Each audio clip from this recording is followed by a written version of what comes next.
একটু জটিল, আরেকটু জটিল প্রবলেম। যখন এই ফিস্টুলাটা হয় পায়খানার রাস্তার আশেপাশে ফোড়ার মতো হয়। আচ্ছা আচ্ছা। ফোড়ার মতো হওয়ার পরে এইটা তখন মানুষ অনেকেই মনে করে যে ফোড়াটা একটু গেলেই দিই, তখন অটোমেটিকলি সুস্থ হয়ে যাবে। তখন গালিয়ে দেওয়ার পরে দেখে যে পুজ বের হয়, রক্ত বের হয়, ইনফেকশন হয়, ব্যথা করে। তখন বুঝতে পারে এটা পায়ে ফিস্টুলার সমস্যা। এই ফিস্টুলার সমস্যাটা খুবই একটা জটিল রোগ। এই জটিল রোগ থেকে আমাদের পরিত্রাণের একমাত্র কৌশল হচ্ছে আমাদের খাদ্য তালিকার ভিতরে সবসময় ডিস্টেন্স, খুব সুন্দর একটা খাদ্য তালিকা তৈরি করতে হবে, যে তালিকার ভিতরে 100% ন্যাচারাল থাকতে হবে।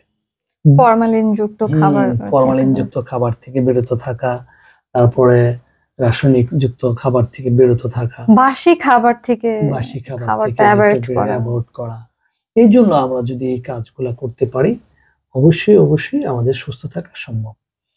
এই জন্য আচ্ছা, আমার এখন হিজামার যে ট্রিটমেন্টটা, এটা সম্পর্কে যদি একটু বলেন আমাকে। যে হিজামা রাসূল সাল্লাল্লাহু আলাইহি ওয়াসাল্লামের সুন্নাত চিকিৎসা।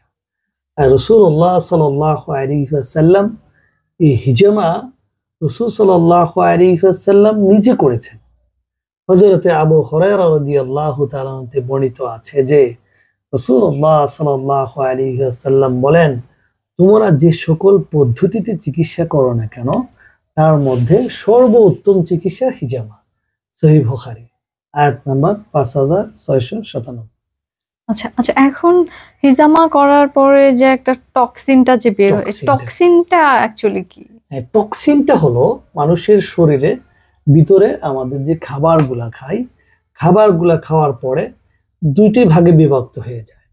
যখন মানুষের শরীরে যখন আমরা খাবার খাই, একটা ভালো রক্ত রূপান্তরিত করেন আল্লাহ তাআলা, আর একটা খারাপ রক্তগুলো তৈরি হয়ে যায় অটোমেটিকলি।